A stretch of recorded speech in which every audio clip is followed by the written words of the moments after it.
Hello. तो आज हम देखेंगे एनएमआर स्पेक्ट्रम में केमिकल एक्सचेंज रिएक्शन या proton exchange reaction. Chemical exchange या प्रोटॉन एक्सचेंज का मतलब हुआ किन्हीं दो पोजीशन के मध्य प्रोटॉन का एक्सचेंज होना।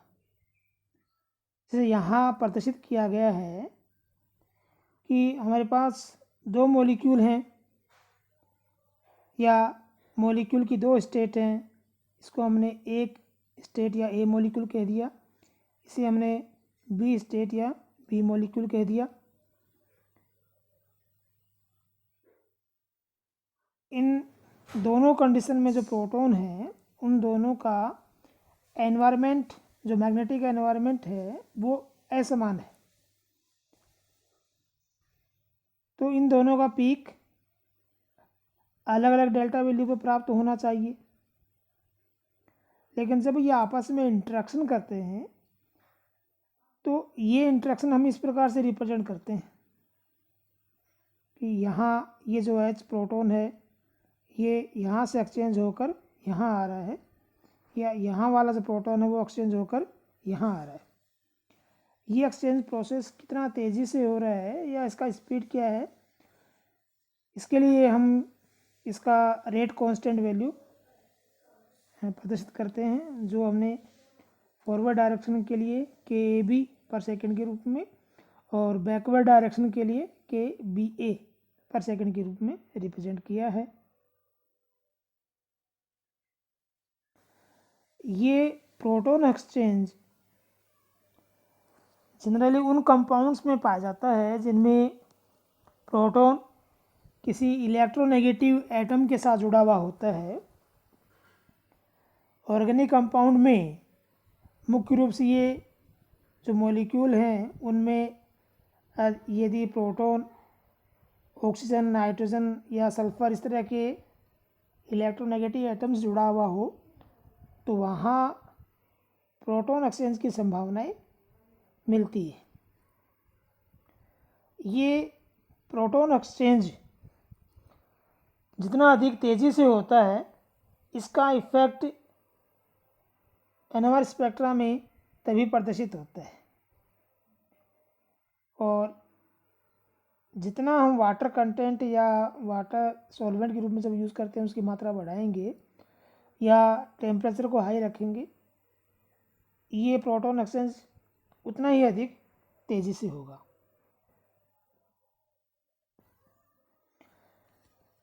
तो केमिकल एक्सचेंज या प्रोटॉन एक्सचेंज को हम तीन प्रकार से रिप्रेजेंट कर सकते हैं।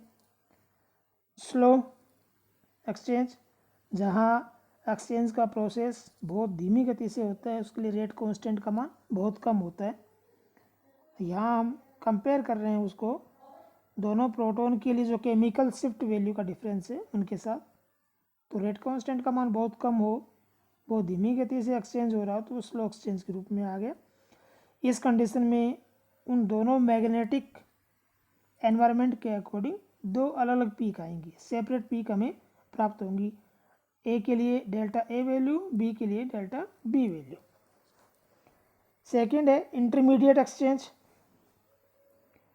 जब एक्सचेंज होने का रेट कुछ बढ़ जाए और जो रेट कांस्टेंट है उसका वैल्यू दोनों के जो केमिकल शिफ्ट का डिफरेंस है उसकी वैल्यू की ऑलमोस्ट इक्वल हो जाता है, उस कंडीशन में जो पीक है वो दोनों डेल्टा वैल्यू के मध्य एक ब्रॉड पीक के रूप में प्राप्त होती है। थर्ड जो कैटेगरी है वो फास्ट एक्सचेंज। अगर प्रोटॉन एक्सचेंज बहुत तेज़ी से हो तो रेट कांस्टेंट का मान बहुत ज़्यादा हो जाएगा। उस कंडीशन में ये जो डेल्टा वैल्यू है ये डेल्टा ए और डेल्टा बी के बीच में कहीं एक सिंगल शार्प पीक के रूप में हमें प्राप्त होती है। जैसे यहाँ पर ये पीक डेल्टा ए और डेल्टा बी से अलग डेल्टा सी वैल्यू पर प्रदर्शित हो रही है। ये डेल्टा सी जो पोजीशन है केमिकल शिफ्ट वैल्यू है, इसे हम काउंट कर सकते हैं। डेल्टा सी बराबर N A into delta A plus N B into delta B, जहाँ एन ए के नंबर ऑफ द मोल्स हैं, एन बी के नंबर ऑफ द मोल्स हैं, और डेल्टा ए और डेल्टा बी उनकी ए प्रोटॉन और बी प्रोटॉन है उनका केमिकल शिफ्ट वैल्यू, जब वो केमिकल एक्सचेंज में भाग नहीं ले रहे हैं उस कंडीशन में।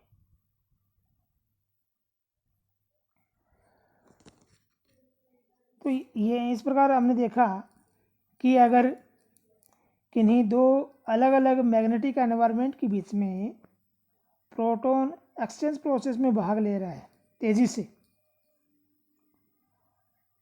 किसकी तुलना में, एनएमआर ट्रांजिशन की तुलना में अगर तेजी से एक्सचेंज हो रहा है, तो वहाँ पर जो पीक है वो पीक एक एवरेज वैल्यू पे हमें प्राप्त होती है, एक नई वैल्यू नए पोजीशन पे हमें प्राप्त होती है। वो दोनों जो मैग्नेटिक एनवायरनमेंट है उनके बीच का कहीं एक पोजीशन होता है, वहाँ हमें डेल्टा, ये जिसे हमने डेल्टा सी से रिप्रेजेंट किया है, वहाँ हमें प्राप्त होती है। फॉर एग्जांपल हम इथेनॉल को कंसिडर करते हैं। फर्स्ट कंडीशन में हमने इथेनॉल का एनहाइड्रस स्पेक्ट्रा लिया। जब हमने एनहाइड्रस ले रहे हैं तो यहाँ पर इथेनॉल CH3CH2OH के रूप में जिसको हमने रिप्रेजेंट किया है,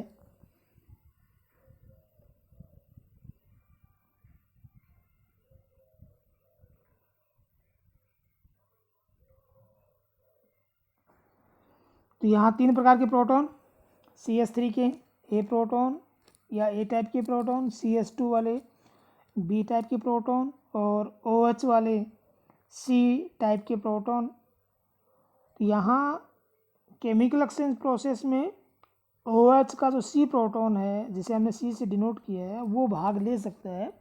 तो यहाँ हम केवल उसी के लिए अभी बात करेंगे। तो अभी हमने एनहाइड्रस कंडीशन में एथेनॉल के मॉलिक्यूल को लिया है। तो यहाँ जब हम एनएमआर स्पेक्ट्रा देखेंगे तो जो सी प्रोटॉन है उसका पीक हमें ट्रिपलेट के रूप में प्राप्त होगा, क्योंकि ये CH2 के जो दो प्रोटॉन हैं, बी वाले जो प्रोटॉन है उनके साथ इंट्रैक्शन कर रहा है, स्पिन स्पिन इंट्रैक्शन कर रहा है, और इसका जो डेल्टा वैल्यू है वो लगभग 5.28 ppm पर प्राप्त हो रहा है। तो यहाँ कोई एक केमिकल एक्सचेंज भाग नहीं ले रहा, इस कारण स्पिन स्पिन इंट्रैक्शन इफेक्टिव हो गया। तो यहाँ डेल्टा वैल्यू 5.28 और जो पीक आया वो ट्रिपलेट के रूप में। अब इसी इथेनॉल के मॉलिक्यूल को हम वाटर के साथ सॉल्यूशन बनाकर अब इसका हम स्टडी करते हैं। जब हाइड्रस फॉर्म में इथेनॉल मॉलिक्यूल का स्पेक्ट्रा देखा गया तो क्या होगा, जो सी प्रोटॉन है उस सी प्रोटॉन के लिए जो एनएमआर स्पेक्ट्रम पीक आएगा वो अब ट्रिपलेट की जगह सिंगलेट आएगा। पहले ट्रिपलेट आ रहा था, अब आएगा सिंगलेट।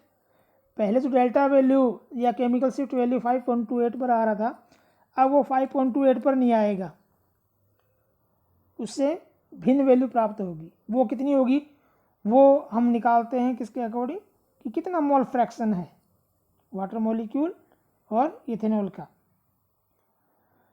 तो यहाँ पर बी प्रोटॉन के साथ कपलिंग नष्ट हो गया, जिसे हम डीकपलिंग कह रहे हैं, और केमिकल एक्सचेंज प्रोसेस भाग ले रहा है। इस कारण OH का जो H है उसके लिए सिंगलेट पीक हमें प्राप्त हुआ। और यहाँ जो केमिकल एक्सचेंज हुआ उस प्रोसेस को हम इस प्रकार से रिप्रेजेंट कर रहे हैं। जो OH का H है जिसे हमने C से रिप्रेजेंट किया है, यह हाइड्रोजन के H के साथ एक्सचेंज प्रोसेस में भाग लेकर यहाँ आ जाएगा।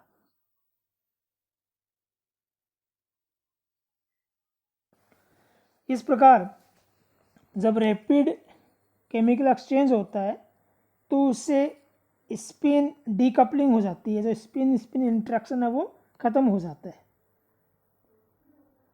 ये प्रोटॉन एक्सचेंज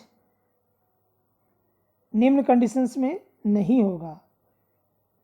जब या तो सैंपल बिल्कुल प्योर फॉर्म में लिया गया हो, या जो सैंपल हम स्टडी कर रहे हैं उसका जो स्पेक्ट्रा रिकॉर्ड कर रहे हैं वो लो टेम्परेचर पर किया जा रहा हो, या सैंपल को हमने हाईली पोलर सॉल्वेंट जैसे DMSO जिसमें स्ट्रॉन्ग सॉल्वेशन इफेक्ट होता है उसमें रिकॉर्ड किया गया हो, उस कंडीशन में प्रोटॉन एक्सचेंज प्रोसेस नहीं होगा। तो ये जो प्रोटॉन एक्सचेंज प्रोसेस है ये मॉलिक्यूल के स्ट्रक्चर संबंधित स्टडीज़ के लिए बहुत हेल्पफुल होता है। जैसे कीटोनॉल जो टोटोमेरिज्म है उसका स्टडी हम इसके सहायता से कर सकते हैं। प्रोटीन स्ट्रक्चर है या कॉम्प्लेक्स फॉर्मेशन जो प्रोसेस है उनका भी हम इसके आधार पर स्टडी कर सकते हैं। थैंक्स।